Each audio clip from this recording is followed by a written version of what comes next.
Buona domenica, siamo alla trasmissione speciale TG del 13 TV, una trasmissione voluta dal direttore del 13 TV, Gigi Di Meo, una trasmissione dedicata a cercare di fare un po' di approfondimento sulle notizie che riguardano gli stati, che riguardano le relazioni tra gli stati nel mondo. E siccome veramente ormai i fatti superano la capacità di approfondimento, di analisi che abbiamo noi tutti, noi persone comuni che cerchiamo di capire in che mondo viviamo, ecco allora che, dato che è sempre più difficile avviare una riflessione, è necessario cercare periodicamente di capire almeno qualcosa dei fatti che ci stanno accadendo, che stanno portando le loro conseguenze nella nostra vita quotidiana e che sono sempre più importanti, sono sempre più in successione, sono sempre più numerosi e difficili da mettere in fila, da capire, da razionalizzare. Ed ecco che faremo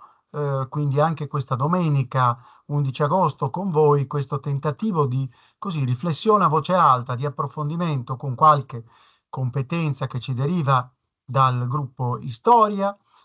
che dal 1989 si dedica allo studio delle relazioni internazionali, della storia e che ha incontrato con l'Imes una sintonia. Il motto di Limes è studiamo la storia mentre accade ed ecco che Istoria praticamente già nel 1989 aveva queste intenzioni. Ora, questa domenica ci dedichiamo a un fatto che potrebbe apparire marginale, e cioè il ritorno di Puigdemont in Catalogna. Puigdemont è stato presidente della Generalitat di Catalogna, del governo catalano, nel 2017, quando ha fatto la Catalogna il referendum, ha cercato di realizzare il referendum per l'indipendenza su una base di una legge approvata dal Parlamento catalano, ma la Corte Costituzionale ha dichiarato immediatamente illegittima questa legge e conseguentemente lo Stato spagnolo, Rajoy, i popolari, hanno ritenuto di dover intervenire dopo questa sentenza della Corte Costituzionale molto pesantemente con la Guardia Civile e impedendo con la forza l'esplicarsi di questo referendum. Prima sequestrando tutti i computer e le schede che avevano trovato nelle sedi delle consellerie, quindi degli assessorati dei ministeri catalani, e poi facendo anche irruzione nei seggi, anche con una certa violenza, colpendo anche persone di una certa età che erano in fila diligentemente per la votazione, e che sarebbe stata comunque priva di effetti giuridici perché già disconosciuta poche ore dopo questa legge da parte della Corte Costituzionale, Tribunale Costituzionale spagnolo. Ma Rajoy non volle limitarsi a questo, volle anche cercare di azzerare da un punto di vista politico i possibili risultati e quindi impedire proprio la celebrazione del referendum. Allora Puigdemont se ne andò, tra l'altro con una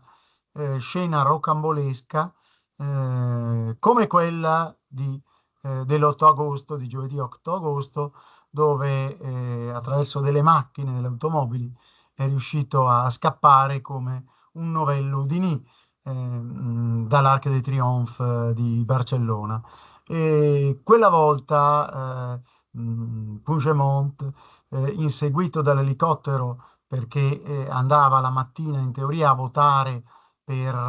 nella sede del suo seggio a Girona, In quella direzione che cosa successe però? Puigdemont in un tunnel cambiò automobile e fece perdere le tracce all'elicottero che lo seguiva e quindi riuscì ad andare in esilio, poi fu eletto deputato europeo, parlamentare europeo e poi è stato eletto anche parlamentare catalano ed ecco che in quanto deputato europeo parlamentare catalano, ecco che rappresentante catalano, ecco che giovedì 8 agosto, il giorno nel quale si è riaperto dopo le elezioni di luglio il Parlamento catalano, c'è stata la votazione per la investitura del Presidente della Generalitat, del Presidente del Governo, che è Illa, come vedremo, del Partito dei Socialisti Catalani. Puigdemont ha voluto praticamente presentarsi e fare un discorso breve per far capire che le ragioni dell'indipendentismo non sono terminate. Vediamo se riusciamo a condividere lo schermo per dare qualche immagine di questi, diciamo, di questi temi. Vediamo se riusciamo, ecco, a trovare, ecco, scusate, ma ecco qua. Eccoci qua, eccoci qua. Ecco qua una prima immagine, Puigdemont con il pugno chiuso e in realtà il partito di Puigdemont, partito moderato, Junts per Catalunya e un partito che deriva da da Convergenza e Union, da un partito moderato che era il partito di Jordi Pujol, una sorta di partito formato dai democristiani catalani più i liberali catalani. Bene, vediamo qualche altra immagine. Ecco qui, vedete, qui è la via di Puigdemont verso il Parlamento, protetto da una serie di politici catalani, ma protetto anche, potremmo dire, dalla folla, diciamo, la folla come in altre occasioni. Ricordo per esempio il funerale dell'abate Scarré, quando alla fine degli anni 70 l'abate Scarré tornò dall'esilio di Milano, nel quale era stato con il caro amico professor Aurelio Ergemì, nel ritorno dall'esilio l'abate di Montserrat praticamente si riunirono tutti gli autonomisti catalani che erano sotto il franchismo perseguitati e parteciparono al funerale dell'abate Scarré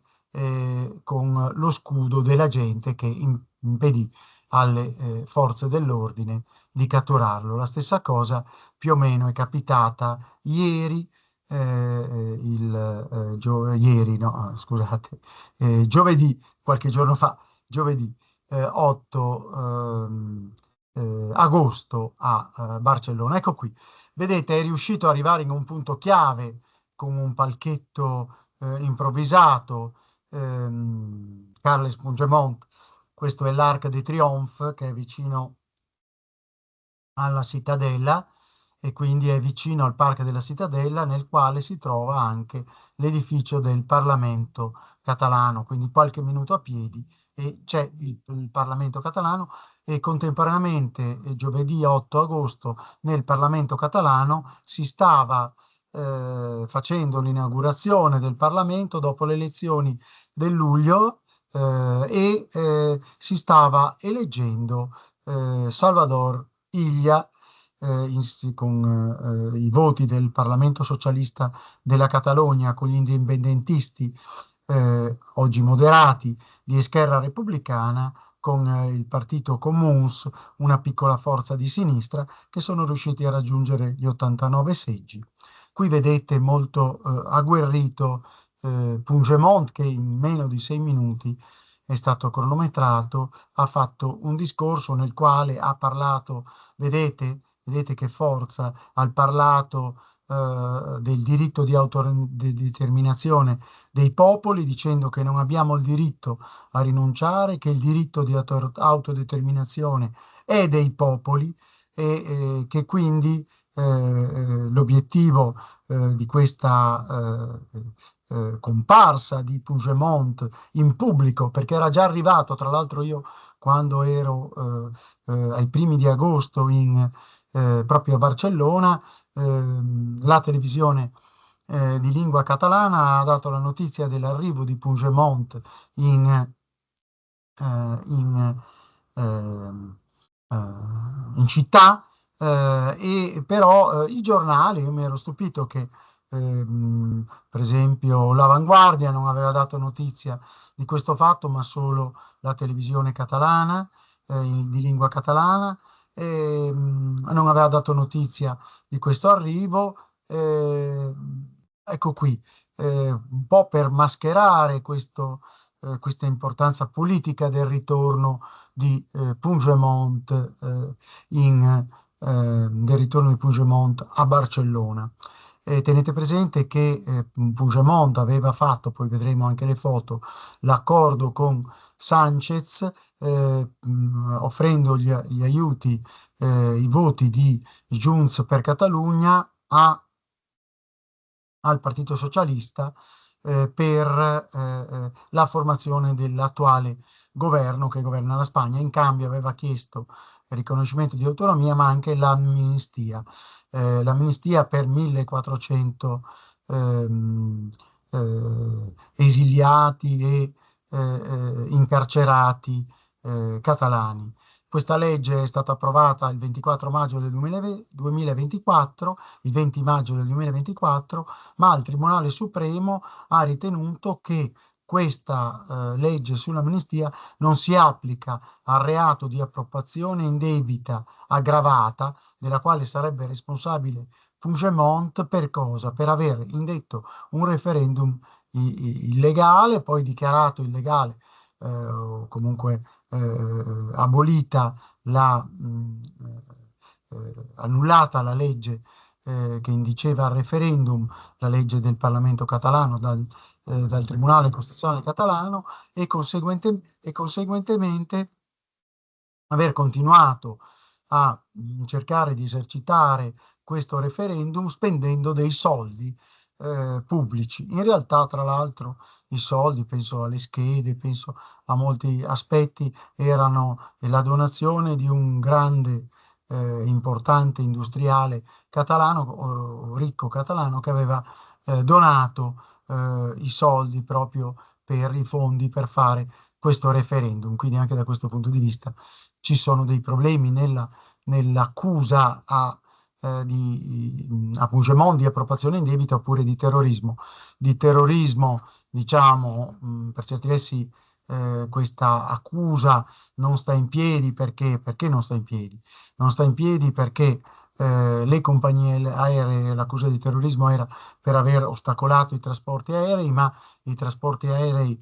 non sono stati ostacolati dalla manifestazione indetta da Junts all'aeroporto e quindi ritenuto responsabile Puigdemont perché questa manifestazione non ha bloccato il traffico aereo, con le compagnie aeree hanno dichiarato che non ci sono stati ritardi in quel giorno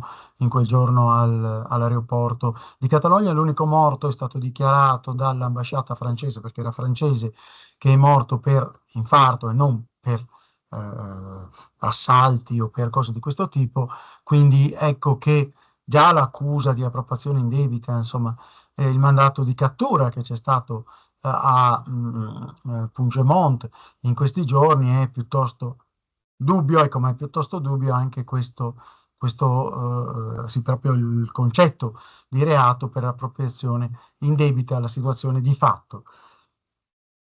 Ecco, vorrei farvi vedere la serenità di uno hobbit come Puigdemont, cioè di una persona comune che si è trovata ad avere un ruolo così importante per la propria comunità e dopo anni di esilio, ecco, lo vedete trasformato in un leader politico con tutti i fiocchi. Ecco, qui vedete un altro della società civile che invece ha beneficiato della legge sull'amnistia, Jordi Sánchez, che ho avuto l'onore di conoscere qui, è nella sede della Generalitat di Catalogna, nella sede del governo catalano, in un convegno del settembre del 2023, quando è stato si è parlato con Aurelio Gemí e Aragonès, il presidente precedente a Illa della Generalitat, della sovranità catalana insieme ad altre minoranze spagnole ed europee. Ne abbiamo dato riferimento proprio in questa trasmissione e trovate nel canale video di storia su YouTube le registrazioni, diciamo, di questi eventi. Ecco qui altri soggetti proprio prima della conferenza tenuta alla Generalitat, poi de Catalunya. Qui troviamo Carles Riera, Carles Jordi Sánchez qui di spalle il direttore del Siemen. Ecco qui vedete di nuovo Carles Riera ai funerali di Aurelio Gemí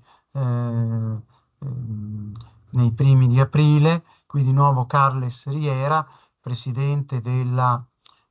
autorità nazionale, dell'Assemblea Nazionale Catalana, una associazione della società civile che guida l'autonomismo e ora l'indipendentismo con milioni di iscritti. Ecco qui il sottoscritto che ha parlato alla fine dei funerali di Aurelio Gemí, del professor Aurelio Gemí, con il presidente della Generalitat de Catalunya, che allora qualche mese fa era Aragonès di Esquerra Repubblicana, cioè espressione degli indipendentisti, anche se moderati ora, catalani. Qui ho riportato delle righe scritte dall'assessore Roberti della nostra regione Friuli Venezia Giulia per ricordare Aurelio Gemí, per ricordare il ruolo che Aurelio Gemí ha avuto anche per il Friuli con i convegni organizzati da Istoria, con il premio avuto dalla provincia di Udine da parte di Aurelio Gemí. Ecco qui vedete invece Carles Puigdemont che dà ad Aurelio Gemí il premio della Creu di San Jordi, la massima onorificenza catalana per i meriti alla società catalana. E qui vedete un Carles Puigdemont ben diverso dal Puigdemont col pugno chiuso e leader politico duro, ma lo vedete quella che è la sua indole, un'indole tranquilla, pacifica, che ha dovuto misurarsi però con la persecuzione in Spagna, nella Spagna di oggi, alle sue idee, alle idee di autonomismo, ma ora di indipendentismo. Ecco qui la sua tomba, ecco qui Anne de Genève che dice due parole prima della sepoltura. Anne de Genève, la professoressa Anne de Genève, la incontreremo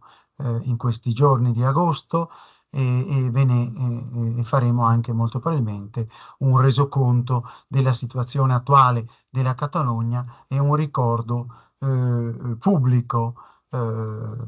di Aurelia Gemí attraverso la voce di sua moglie, se ce lo consentirà. Sarà in questi giorni di agosto ospite del Friuli. Ecco qui Carles Puigdemont e il presidente Sánchez dopo l'accordo alla Moncloa per formare il governo spagnolo. Allora adesso cambiamo